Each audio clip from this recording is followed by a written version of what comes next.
Hola Tabú Breakers, bienvenidas una semana más al canal de Ciclo Menstruación Sostenible. Recuerda suscribirte si quieres ser la primera en enterarte de todos los nuevos vídeos que subimos sobre educación menstrual, productos para la menstruación y mucho más. Y además recuerda que nos puedes seguir en redes, en nuestro Instagram iLoveCiclo.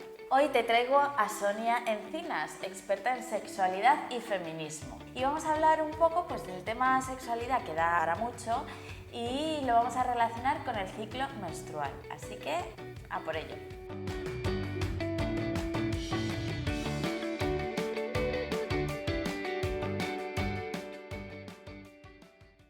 Sonia es sexóloga feminista y educadora menstrual también. Hace formaciones en las que habla de sexualidad, feminismo, empoderamiento, también sobre los secretos que alberga el ciclo menstrual. Y queremos conocer un poco qué nos tienes que contar sobre sexualidad. Cuéntanos un poco, qué es lo que más te gusta de lo que haces y por qué sexualidad y feminismo. Lo que más me gusta es el hecho de trabajar con mujeres en algo que es tan importante para nosotras y que en realidad ha sido un camino de autodescubrimiento principalmente, ¿no? No he llegado a esto de repente con la teoría y ya está, sino que ha sido un camino de autodescubrimiento que me ha ido llevando por distintos ámbitos y que me ha hecho darme cuenta de que el trabajo y conexión con nuestra sexualidad es fundamental para nuestra autoestima, para nuestro bienestar, para nuestra calidad de vida. Lo que más me gusta es juntarme con otras mujeres a compartir ese conocimiento que no es solo mío, sino que al final todas aportamos experiencias y cosas que nos nutren y que nos hacen crecer juntas. Me gusta mucho esto que dices de autodescubrimiento, porque en mi caso también fue así. O sea, no es que un día de repente yo dijese, quiero ser educadora menstrual, ¿no? Como que es un camino largo de autodescubrimiento en el que partes desde ti. Claro. De hecho, yo digo que es un camino que no termina nunca. O sea, que al final tenemos la fortuna por el contexto en el que vivimos, de haber podido llegar a esa conclusión de que hay un camino que vamos a recorrer para recuperarnos a nosotras mismas, que yo digo, ¿no? Como que el sistema patriarcal en el que vivimos no nos lo pone fácil, la sexualidad es el tabú más grande que vivimos en esta sociedad y en esta cultura, y dentro de la sexualidad el tabú más grande es la menstruación. O sea, la menstruación es el tabú del tabú. Ostras, ahí claro, es lo que nada. digo yo siempre. Es al final, teniendo esto en cuenta, el hecho de que ya como mujeres, que además nuestra sexualidad tiene doble invisibilidad y está muy copada por la violencia, porque estamos hipersexualizadas, como una mirada muy masculina y androcéntrica, el hecho de que de repente lleguemos en un punto de nuestra historia a plantearnos ¿qué puedo hacer con mi vida? ¿Dónde está mi sexualidad? ¿Quiero hacer algo para trabajarla, para estar mejor? Ya es un privilegio que hagamos esto, ¿no? A mí me surge una pregunta, porque muchas veces yo oigo la palabra sexología o sexualidad y pienso en un hombre y una mujer, o dos mujeres o dos hombres o lo que sea, pero como en el coito o como en la parte más genital, ¿no? Pero, ¿qué es la sexología? ¿Qué engloba la sexología? La sexología es una ciencia, digamos que es la que nos acredita, ¿no? Como profesionales de esto. Es muy importante hacer una diferenciación. Yo siempre digo, el sexo no es coito, que eso es importante decirlo, y la sexualidad no es sexo. Es decir, sexualidad es un concepto mucho más amplio que engloba prácticas sexuales y dentro de esas prácticas sexuales está el coito. Pero digamos que son como las matrioscas, una dentro de la otra, y la sexualidad es la más grande. Entonces, dentro de nuestra sexualidad también está nuestro ciclo menstrual. Es una parte de nuestra sexualidad muy importante. También están nuestros procesos, como por ejemplo el embarazo. Es una parte de nuestra sexualidad, el parto, el posparto, nuestra creatividad, nuestro placer. La sexualidad es un concepto muy amplio, que siempre en los talleres digo que es muy difícil definirla con palabras y que también es muy personal, que cada una puede definir lo que es sexualidad para ella de forma distinta, teniendo en cuenta, es decir, es muy reciente, de hace pocos años, que profesionales de la sexología presten atención al ciclo menstrual como una parte de nuestra sexualidad también. Es muy reciente, de hecho todavía la gran mayoría de profesionales no lo hace. De nuevo vuelve a ser un camino de autodescubrimiento, ¿no? Yo estoy casi 15 años tomando la píldora, o sea, desde los 15 años que empecé a tomarla, ahora tengo 32, pues es que fueron 14 años y medio tomando la píldora sin que nadie me diese ninguna información de cómo influía eso en mi sexualidad. Escuchamos y vemos todos los días en ciclo de mujeres que han empezado a tomar la píldora desde súper pequeñitas, sin siquiera pensarlo, sin siquiera pensar en las consecuencias que esto tiene, y el dejar la píldora es verdad que es un autodescubrimiento, o sea, es empezar de nuevo a reconectar con tu cuerpo. No hay información sobre ese tema, entonces si a ti te recetan la píldora con 15 años, A ti nadie te está explicando por qué, y la realidad, que si lo pensamos es muy duro de ver, es que realmente tu ciclo todavía no se ha manifestado de forma natural. Es que a lo mejor tú llevas menstruando 2, 3 años, ¿no? O sea, tu cuerpo no se ha hecho todavía tus ritmos y ya estás tomando hormona sintética. Entonces esto tiene una influencia en nuestra sexualidad. ¿Qué pasa? Que durante todos estos años yo la tomo sin cuestionar nada de lo que pasa. Y yo, obviamente, a medida que voy haciéndome mayor, voy escuchando pues que influye en tu líbido y tal. Y yo decía, hombre, ¿cómo va a influir en tu líbido si yo tengo líbido? ¿Qué pasa? Es que yo no conocía mi deseo sexual antes de tomarla, ¿no? Y cómo influye luego cuando la dejas de tomar, son cambios muy grandes. Entonces, en el proceso este de entrar en conexión desde la parte más racional de leer sobre el ciclo menstrual, la influencia que tiene, llega un punto en el que digo, tengo que experimentarlo porque yo siempre trabajo con lo que atraviesa mi propio cuerpo, soy incapaz de trabajar algo que no me atraviese. Entonces dejé de tomar la píldora y ahí se abrió para mí un camino nuevo sobre mí, sobre mi cuerpo, sobre mi sexualidad. Y dije, jolín, esto hay que trabajarlo y hay que incorporarlo al trabajo de la sexología. Es así, es que es fundamental. Y entonces ahora siempre digo, no podemos trabajar el empoderamiento sexual sin tener en cuenta el ciclo menstrual. Para mí es que es indisociable y sin embargo se hace.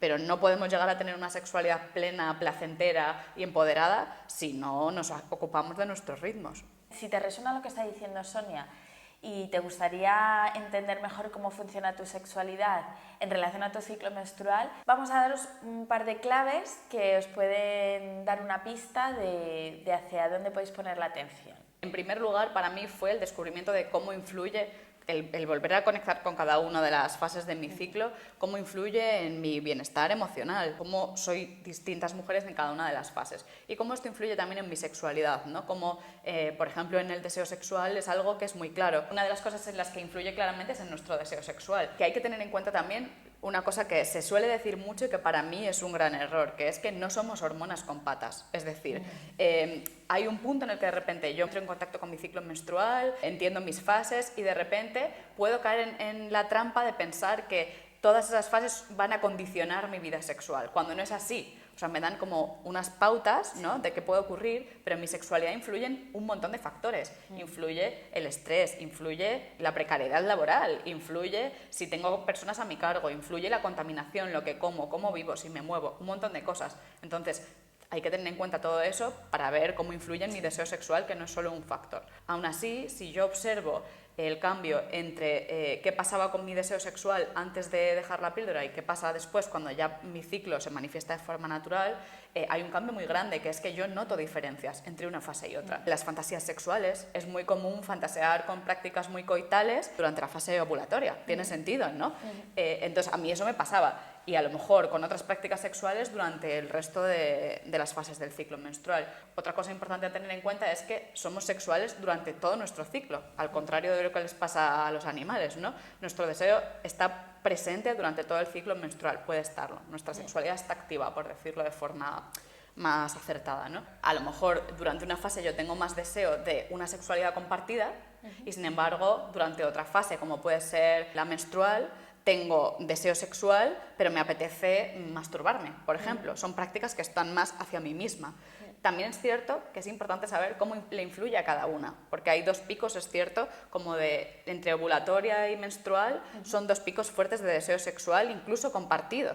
También en menstrual, que parece como que es al contrario de lo que se suele decir, pero hay un pico en el que muchas mujeres experimentan un deseo sexual hacia sus parejas muy potente. Que el día antes que te baje la menstruación y durante la menstruación hay mujeres que se encuentran muy sexuales, sí, con mucho deseo de tener relaciones y a veces es un conflicto, ¿no? Con el no sé si debería, no sé si a mi pareja le va a dar asco, como que entra en conflicto un montón de factores y resulta que bueno, que no es tan raro. Claro, de hecho se puede ver influido. Si tú tienes una pareja a la que no le importa que tú estés menstruando, muy posiblemente tu deseo sexual se manifieste todavía más, porque no tienes esa preocupación. Uno de nuestros principales enemigos es el estrés. Si a mí me genera estrés o miedo, por ejemplo, miedo o asco o preocupación, que a mi pareja le pueda generar rechazo mi menstruación, pues muy posiblemente mi deseo no se va a manifestar, porque estoy en otra clave, ¿no? No estoy en clave erótica. Sin embargo, si mi pareja lo vive de forma natural, pues es posiblemente también un impulso para que yo lo viva así. Si yo paso de mi fase menstrual en la que estoy más para mí, me cuesta más, tengo el cuerpo más pesado, me cuesta más hacer las cosas, no estoy tan sociable. Ese cambio a preovulatoria, por ejemplo, que es como yo digo, es como la primavera que llega al cuerpo, se manifiesta igual en la sexualidad y de repente me apetece una sexualidad como más vivaz, más para mí, más para divertirme y a lo mejor es una fase en la que me apetece muchísimo masturbarme. Lo relaciono mucho la preovulatoria siempre con la adolescente, ¿no? La sexualidad en la adolescencia, que es descubrirnos, ¿no? Sí, Explorar, divertirnos, un placer para mí, como más despreocupado. Entonces ahí cada una también es como tenga la vivencia de su sexualidad aprendida, pues a lo mejor se manifiesta en unas prácticas u otras. Luego llega ovulatoria y yo me siento más sensual, incluso mi cuerpo está expulsando feromonas, soy más deseable y deseante, tengo como ese doble juego, ¿no? Pues lo puedo notar y eso me hace sentir más empoderada también sexualmente y me apetece una sexualidad más compartida. A lo mejor me apetecen prácticas que pueden ser coitales o no, o a lo mejor me apetece tener un masaje o una masturbación compartida. Cada una tiene que ver las prácticas, ¿no? Pero a lo mejor ahí sí que es una fase en la que me apetece más el piel con piel, el contacto, ¿no? El vínculo con la otra persona. Sí que es verdad que cuando estamos ovulando es como, Sí. ¡guau! Es como sacar ahí tu leona interior. Esa parte animal, ¿no? De lo que me apetece, lo que fantaseo, lo que me excita, todo eso se manifiesta como esa forma que dices, muy animal, muy salvaje, ¿no? ¿Qué pasa cuando pasamos de esa fase ovulatoria en la que nos sentimos sensuales, con ganas de compartir, que además en nuestra propia energía estamos más sociables, más comunicativas, más hacia afuera, más en los cuidados también, ¿no? Eso por supuesto, va a tener una influencia en nuestra sexualidad también. Yo paso de esa fase de repente a mi fase premenstrual, en la que de repente vuelvo otra vez hacia adentro, como poco a poco mi energía va bajando, mis ganas de sociabilizar también van hacia abajo. Entonces, ese cambio energético, obviamente, ese cambio energético, físico, emocional, va a influir en mi vivencia de la sexualidad. Y a lo mejor de repente es una fase en la que no tengo deseo sexual, no tengo ganas de tener prácticas sexuales. Y a lo mejor mi sexualidad se manifiesta más en los sueños o tiene para mí algo que tiene más que ver con lo que no es compartido, no en la acción en sí, sino que yo me puedo sentir muy sexual y muy empoderada y forma parte de mi sexualidad también el saber cuidarme a mí, ¿no? Mis cuidados, mi placer, darme una ducha de agua caliente muy placentera, ponerme unos aceites esenciales, la aromaterapia, algo que sea más de cuidado hacia mí, ¿no? Y luego vuelvo a la fase menstrual en la que ya estamos como en el sumum de bajón de energía. Una de las cosas que se suele decir mucho es eso que decía, que es un momento de pico alto del líbido para muchas mujeres y que si me apetece una sexualidad compartida, es una sexualidad compartida, un vínculo más intenso, más profundo con la otra persona. A lo mejor no está tan centrado en esa sexualidad más salvaje, sino en algo más conectado con lo espiritual, ¿no? A mí, que me gusta mucho también trabajar con este lenguaje y con estos términos, me parece interesante verlo así. Yo vivo una menstrual y tengo dolor, pues es que tener un orgasmo es el mejor analgésico. Sí, es que en sexología hablamos de orgasmos terapéuticos y es así, como un orgasmo puede sanar muchas dolencias en un determinado momento, ¿no? Si yo tengo dolores menstruales, el orgasmo es lo mejor que puedo hacer. Creo que también es muy importante decir que hay muy poca investigación, o sea que todavía faltan muchísimos estudios que realmente nos muestren cómo influye nuestro ciclo menstrual en nuestras prácticas sexuales y en nuestra vivencia de la sexualidad. Hay que tenerlo en cuenta. Sabemos que hay poca investigación en general de todo lo que se relaciona con el placer de la mujer, con el ciclo de la mujer, tanto menstrual como el ciclo de la vida, ¿no? Sí. Como es la menopausia, otras fases menos visibles, ¿no? De la mujer. ¿Cómo apetece ponerse a investigar sobre ello? Y es un reclamo que las mujeres debemos hacer. Sí. Como que haya más investigación sobre esto, además que nuestra sexualidad es importante. Sí, además tenemos tanta información dentro de nosotras mismas, o sea, nuestro cuerpo en sí, nuestra mente y nuestras emociones, nos puede dar tanta información, ¿no? Nos puede ayudar tanto a mejorar nuestras relaciones, nuestro día a día, nuestra relación con nosotras mismas, que creo que merece mucho la pena. ¿Te gustaría decirle una frase a alguien que esté peleándose ahora mismo con su sexualidad? Que dejemos de luchar contra nuestra sexualidad, que al final nuestra sexualidad es una aliada, nuestra sexualidad es una parte importantísima de nuestro bienestar y que realmente para tener una vida plena, placentera y feliz no podemos desatender esta parte. Forma parte de nosotras a un nivel súper intenso y súper profundo. Por tanto, dejemos de luchar contra la sexualidad y la vivamos como lo que es, una compañera y un privilegio que tenemos. Pues yo me apunto, no sé vosotras. Pues muchas gracias, Sonia. Gracias a ti. Ha sido súper interesante. Sí. Y hasta aquí el vídeo de esta semana. No olvidéis suscribiros para ser las primeras en enteraros del próximo vídeo de la semana que viene y nos vemos por aquí, Taboo Breakers.